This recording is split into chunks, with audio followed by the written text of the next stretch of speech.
All right, welcome. If you're in real estate or you're a dealer in precious metals and stones, you already know that compliance isn't just about taking boxes. It's a critical defense for your business and really for the whole financial system. So today, we're going to break down exactly what you need to know about anti-money laundering, counter-terrorist financing, and counter-proliferation financing. Let's get right into it. So, first things first, let's talk about your role in all of this. You're what regulators call a gatekeeper, and what that really means is that your business, it's a key entry point into the legitimate financial system.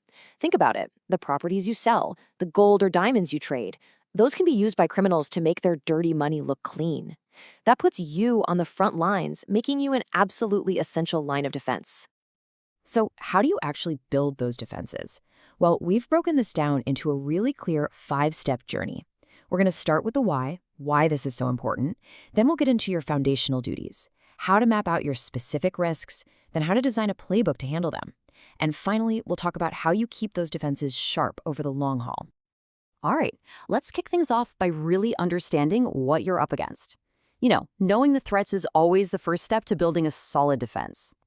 It is so important to get that you're not just defending against one thing, but 3 very distinct threats. You've got money laundering, which is pretty straightforward. It's always about cleaning dirty money from a crime.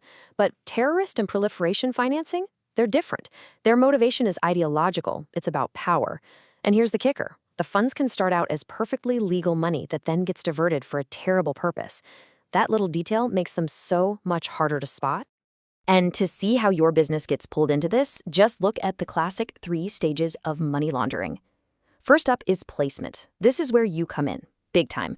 A criminal takes a bunch of illicit cash and uses it to buy a high-value asset, like a house or a diamond from you. Next comes layering, where they try to hide the money's origins through a bunch of confusing transactions. Maybe they quickly resell that house or that diamond. And finally, there's integration. The now clean money is put back into the legitimate economy. See? Your role at that first stage, at placement, is absolutely critical. Okay, so you get the threats. Now what? Let's talk about the mandatory first steps you have to take to build your defense. This is all about laying a rock-solid foundation for your entire compliance system. The regulations boil it down to 4 foundational pillars, and these are non-negotiable. First, you've got to appoint 2 key people, and they have to be at a managerial level: a compliance officer to run the whole show, and a reporting officer who's responsible for flagging suspicious activity. Then you absolutely must conduct a formal business risk assessment to figure out where you're vulnerable. And based on that assessment, you develop your written AML program, which is basically your detailed battle plan. Now, that third pillar we just mentioned, the risk assessment, I can't stress this enough. It is the most important piece of the puzzle. It's the blueprint that guides every single other decision you're going to make. So as you're doing this assessment, you're going to hear 2 key terms: inherent risk and residual risk. Think of it like this. Inherent risk is the danger your business faces right out of the box, just by operating before you've put up any guards. The whole point of your compliance program is to put controls in place to knock that inherent risk way down, leaving you with an acceptable level of what's called residual risk. So how do you even begin to identify that inherent risk? Well, you've got to ask some tough questions about your own business. How complex are your operations? Do you take big cash payments? Are you dealing with clients you've never actually met face-to-face? Are your customers coming from countries that are known to be high risk? Every single one of these things adds another potential layer of risk that you have to identify, think about, and write down. And speaking of high-risk customers, there's one specific category you absolutely must screen for: the politically exposed person, or PEP. Because these are people in prominent public positions, they're considered more vulnerable to things like bribery and corruption, and that automatically makes them a higher money laundering risk. Okay, so to make this less abstract and more concrete, you can use a tool like this risk matrix. It helps you look at 2 things: the likelihood of something bad happening and the consequence if it does. So, for example, if a certain risk is highly probable and the consequence is moderate, you can see that puts you in the medium-high risk category. And just like that, you know exactly where you need to focus your defensive efforts. All right, once you've mapped out all your risks and you know where the dangers lie, it's time to build your playbook. This is your formal, written AML program. Let's put this as simply as possible. Your risk assessment tells you where the risks are. Your program is the detailed plan that spells out how you're going to manage them. The two have to be directly linked. One identifies the problem, the other provides the solution. Now, the absolute cornerstone of your whole program is something called customer due diligence, or CDD. This is the process of truly knowing your customer. And I mean, it's about way more than just glancing at an ID. It's about verifying that information and, this is the really critical part, understanding who the ultimate beneficial owners are. That's the person who really owns or controls the asset. And yeah, that can be the trickiest part, digging through complex company structures to find out who's really pulling the strings. And your approach here has to be risk-based. You can't treat every customer exactly the same. For your really low-risk clients, you might only need simplified CDD. Most people will fall into the standard CDD category.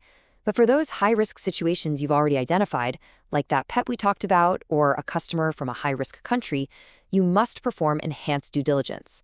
That means you're going to be digging a lot deeper and gathering much more information, especially about their source of wealth and the source of their funds.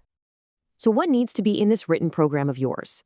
Well, it's got to cover all the bases. It needs to lay out your procedures for staff training, your specific policies for all 3 levels of CDD, simplified, standard, and enhanced. It needs rules for how you'll monitor accounts over time, a very specific process for reporting suspicious activity, and of course your requirements for keeping records, which has to be for at least 5 years. And finally, let's talk about keeping your defenses strong, because compliance is not a set it and forget it kind of deal. It has to be a living, breathing system that adapts and evolves over time. There are 2 key actions that keep your system healthy: the review and the audit. The review is something you do internally, at least once a year. Or you do it whenever there's a trigger event, like a new regulation comes out, or you start offering a new product. Then, every 2 years, you have to get an independent party, that can be someone internal or external, as long as they're independent, to conduct a formal audit to make sure everything is still working the way it should. But it's not just about these periodic checkups. Your system has to be ready to act in real time. The moment your ongoing monitoring flags something that feels off, a clock starts ticking. And this quote from the regulations could not be clearer. You have to report suspicious activity as soon as you can, but no later than 3 working days after you form that suspicion. 3 days. There is 0 wiggle room on this.